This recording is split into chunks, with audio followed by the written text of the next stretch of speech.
네, 듣지 않고 넘어갔으면 정말 큰 후회를 할 뻔했습니다. 네, 오늘 하나님께서 정말 영광 받으셨으리란 생각이 듭니다. 네, 제가 어디까지 하고 있었죠? 네, 그 선교단체 이야기를 하고 있었습니다. 선교단체 활동하면서 선교단체별로 문제가 생겼을 때 각각 어떤 반응을 보이느냐, 이제 그 이야기를 했었습니다. 그래서 제가 주목하여 말씀드리고자 하는 것은요, 어떤 문제가 닥쳤을 때 그것에 어떻게 반응하느냐입니다. 왜냐하면 어떤 문제가 닥쳤을 때 그때야 비로소요, 그 사람이 가장 의지하고 신뢰하는 게 무엇이냐를 명확히 드러내주기 때문입니다. 그런 면에서 대체로 선교단체들의 반응하는 방식 자체는 기본적으로 먼저 하나님을 의지하고 먼저 하나님께 구하고자 하는 참 좋은 방식이자 습관이라 할 수 있겠습니다. 그런데요, 문제는 겉으로는 하나님을 먼저 의지하고자 기도하고 말씀을 보고 금식을 하지만 꽤나 많은 사람들이 그것을 자기 자신의 의로, 자기 자신의 공로로 돌려버리는 것, 결국 그 문제를 해결한 원인을 자기 자신에게 두어버린다는 사실입니다. 그러니까 내가 기도했고 내가 금식해서 그 문제를 해결했다라는 이상한 결론에 도달하는 것입니다. 이는 실제로 제가 겪었던 것이고요, 같이 활동하던 대부분의 사람들 또한 앓고 있던 정말 고질적인 질병이었습니다. 제가 갑자기 이러한 이야기를 하는 이유는 이것이 오늘 우리가 읽은 본문 떨기나무에 나타나신 하나님께서 모세를 고발하시는 내용과 너무나도 잘 들어맞기 때문입니다. 하나님께서는 어느 날 모세에게 나타나셨습니다. 어떻게 나타나셨습니까? 떨기나무에 불로써 나타나셨습니다. 그런데요, 놀라운 것은 불이 붙어 있는데도 그 떨기나무가 타 없어지지를 않았다는 것입니다.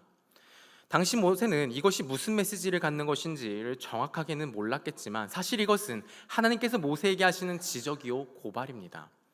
무엇을 고발하시는 것이냐면 너는 어떤 불을 가지고 너 자신을 태워냈느냐입니다.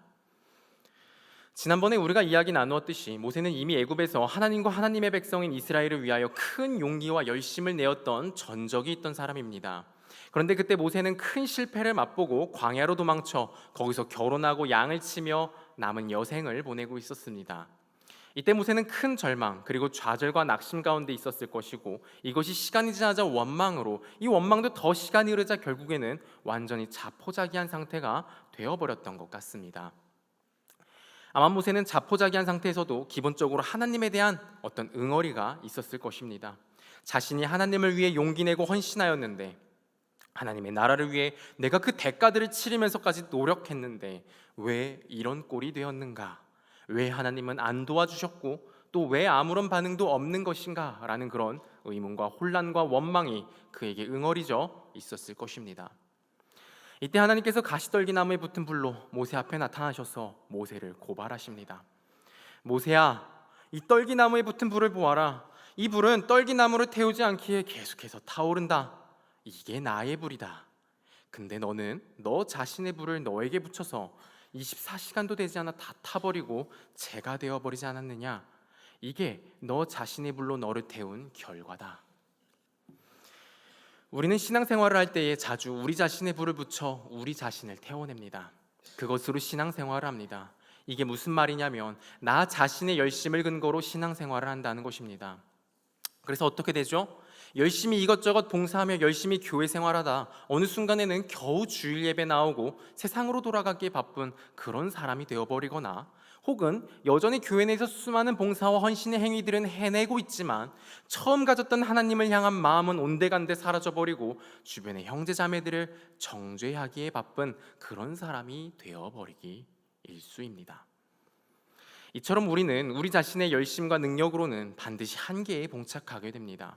사람마다 많고 적음의 차이는 있겠지만 분명한 것은 사람이라면 그 사람이 가지고 있는 한계가 있다는 것입니다. 그렇기 때문에 하나님께서 말씀하십니다. 너희의 그 알량한 힘으로 뭔가 할 수 있을 줄 아느냐? 아니다. 그런데 너희는 왜 자꾸 너희 자신의 힘과 노력으로 무언가를 해내려고 하느냐? 힘의 근원은 바로 나 여호와다. 영원히 타오르는 나의 불을 붙여라. 나를 바라보고 나를 의지하라. 이 말씀을 모세와 그리고 오늘날 우리에게도 동일하게 하고 계십니다. 여러분도 잘 아시다시피 우리의 구원은 온전히 하나님께서 이루시고 우리에게 선물로 주신 것입니다. 이 구원에 있어 우리가 한 것은 아무것도 없습니다. 온전히 그 모든 것이 하나님에 의해서 일어났습니다.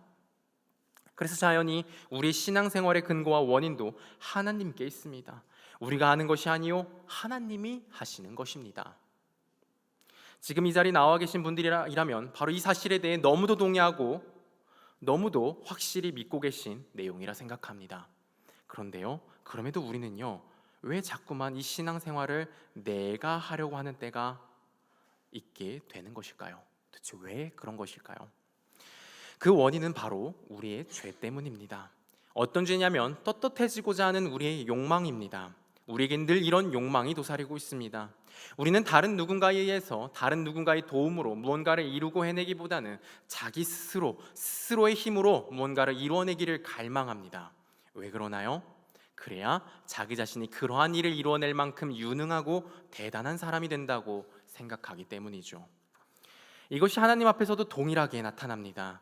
온전히 하나님에 의해 구원을 받았고 온전히 하나님에 의해 자녀로서의 삶을 얻게 되었음에도 그 삶을 하나님을 의뢰하며 사는 것이 아니라 자기 자신의 힘으로 살아내려 합니다. 자신의 신앙생활이라는 답을 자기 자신이라는 것으로 쌓아내고자 합니다. 왜 그런가요? 그렇게 하지 않으면 자기 자신이 너무도 부끄럽고 비참하기 때문입니다. 자존심이 상하는 것입니다. 기독교의 진리가 무엇입니까? 성경이 우리에게 들려주는 우리의 상태가 무엇입니까? 우리는 죄인이라는 것입니다. 그것도 어떤 죄인이냐면 구원에 있어, 그리고 죄와의 싸움에 있어 그 어떤 가능성도 능력도 가지지 못한 정말 무능력한 죄인이라는 사실입니다. 우리는 이 사실을 인정해야 합니다. 이 사실을 인정하려면 우리는 우리가 그만큼 못난 사람들이라는 것을 인정해야 합니다. 내가 그래도 좀 괜찮고 그래도 좀 좋은 사람이 아니라 아주 쓸모없고 무능력하고 더러운 죄인이라는 것을 인정해야 합니다. 그런데요, 우리 인간은 자기 자신을 높이면 높였지 낮추기를 무척이나 싫어합니다. 이게 바로 우리가 가지고 있는 죄입니다. 이 죄가 자꾸만 우리의 삶에 불쑥불쑥 솟아올라 하나님이 하신 것을 내가 했다 하며 내가 한 것들로 채워 하나님 앞에 당당해져 가려는 모습으로 나타납니다. 실제 신앙생활을 하다 보면 이러한 작업을 잘 해내는 사람과 그렇지 못한 사람들로 나눠집니다. 애초에 가지고 있던 재능과 능력이 그래도 다른 사람들보다 많이 가지고 있어서 뭔가 자기 자신의 힘으로 해나가는데도 정말 오랜 시간, 정말 많은 일들을 해냅니다. 말은 하나님의 은혜라고 하지만 끊임없이 자기가 어떤 상황에서 어떻게 이것을 헤쳐나갔고 어떻게 자신이 이것들을 이루어냈는지를 자랑합니다. 그리고 다른 형제들에게 강요합니다. 너가 그렇게 실패하고 무기력하고 침체에 빠지는 건 이것을 안 해서 그래. 너도 나처럼 이렇게 하면 그렇지 않을 수 있어. 성공할 수 있어. 왜 안 하니? 하며 쉽게 비난과 정죄의 화살을 쏘아냅니다. 자기 의와 교만에 취해버린 것이죠. 반대로 자기의 힘으로 무언가를 해보려 하지만 늘 힘과 능력이 부족해서 잘 못하고 실패하고 또 얼마나 힘이 없는지 뭔가 좀 하고자 하는 열정을 갖게 되어도 얼마 가지를 못하는 사람도 있습니다. 그래서 늘 자신이 없고 어떤 패배감에 휩싸여 있습니다. 그리고 다른 잘해내고 있는 사람들의 정죄에 그 마음은 아주 갈기갈기 찢어져 버립니다. 그래서 이런 사람들에게는 늘 뭔가 응어리가 져 있습니다. 내가 진짜 공부 못한 게 아니다. 내가 조금이나마 괜찮은 조건을 가진 집에 태어났더라면 지금보다 훨씬 괜찮았을 텐데, 내가 조금만 더 똑똑하거나 뚝심이 있는 그런 강한 사람이었다면 하나님의 일을 훨씬 잘 해내었을 텐데, 하나님은 도대체 왜 이렇게 나를 약하고 부족하게 만드셨을까? 왜 이렇게 때마다 나에게 방해물을 주시고 치워주지 않으시는 걸까? 하는 이런 응어리로 가슴이 썩어 문드러져 갑니다. 제가 선교단체로 활동할 때 아주 고질적인 문제로 있던 것이 바로 이것입니다. 수련회를 가면 정말 강력하게 사람들을 독려합니다. 무엇을 독려하냐면 전도하라는 것입니다. 그래서 수련회 동안에 정말 감동받고 동기부여를 받아서 내가 캠퍼스 복음화를 이루리라 라고 아주 당당하게 선포합니다. 하지만 저는 참 어렸을 때부터 뭔가 욕심이 없고 에너지가 없고 참 겁이 많은 사람입니다.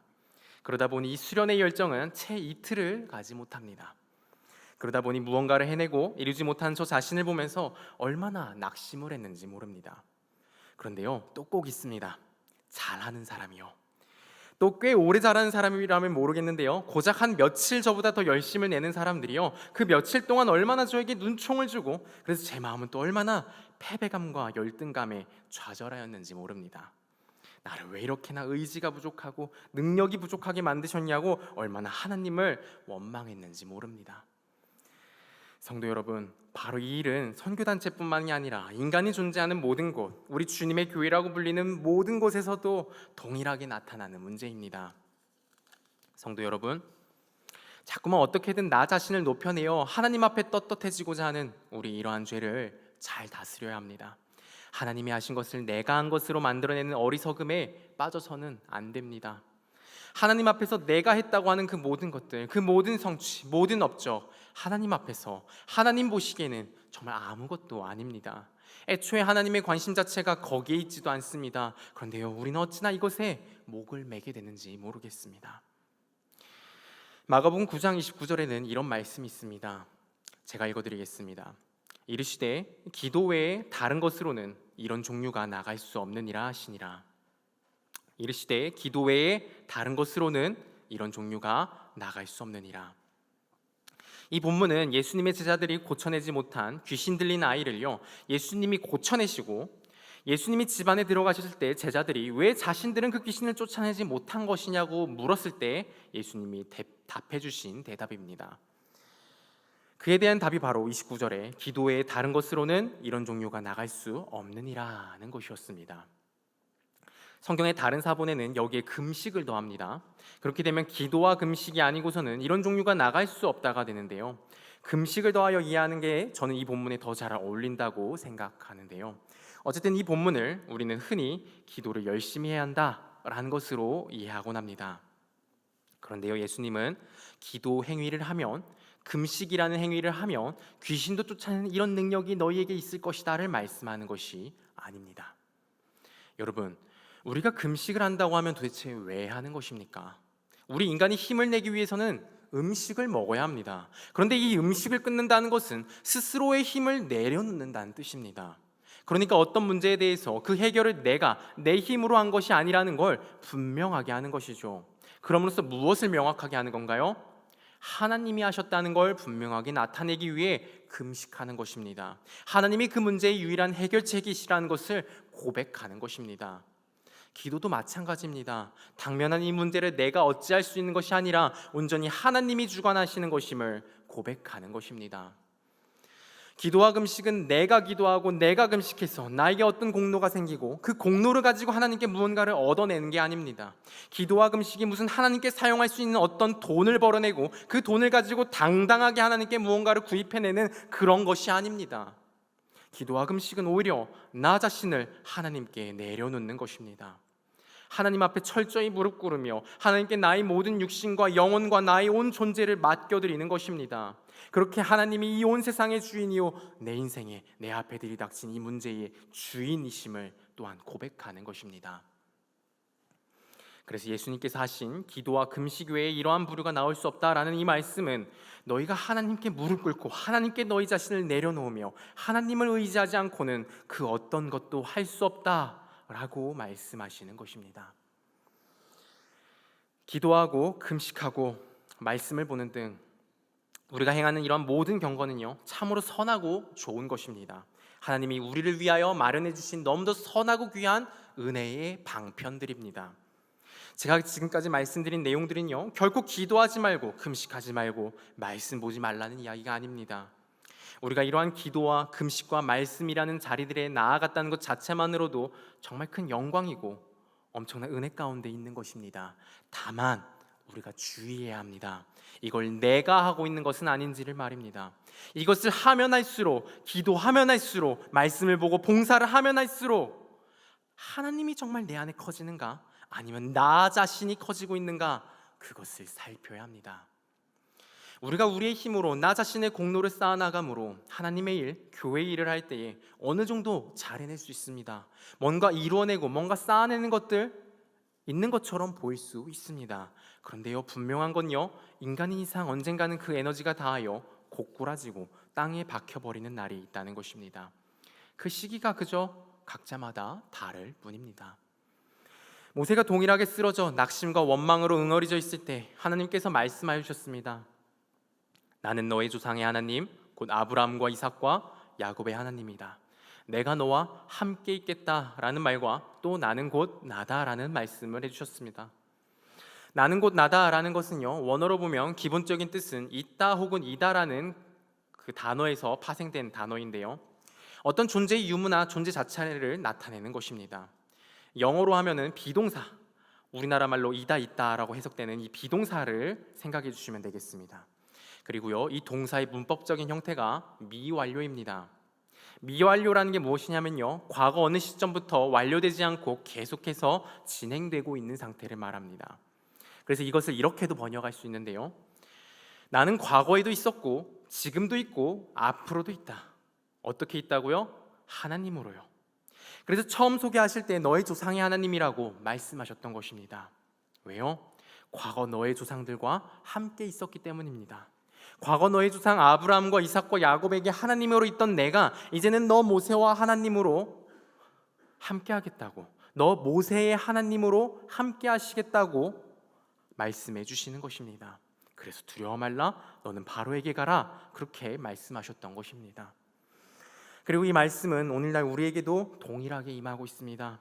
하나님은 이 세상이 만들어지던 그 처음부터 지금까지 단 한순간도 우리에게 하나님이 아니셨던 적이 없습니다.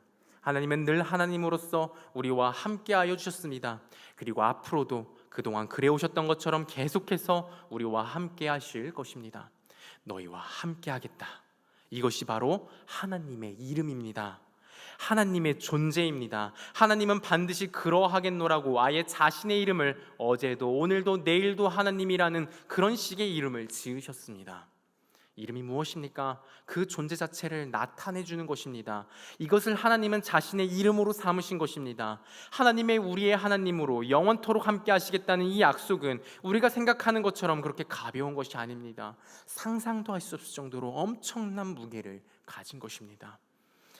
이 귀하고 영광된 이름을 소유하셨으며 실제로 그 이름의 주인 되시는 분이 함께하고 계신 여러분, 언제까지 자기가 가지고 있는 것이 얼마나 귀하고 영광된 것인지를 모르고 살아가시겠습니까? 언제까지 자기 자신의 알량한 힘으로 불이 붙어도 몇 시간이면 다 타 없어져 버릴 그런 힘을 의지하여 살아가시겠습니까? 여기 영원히 불타오르시며 영원히 계신 분이 계십니다.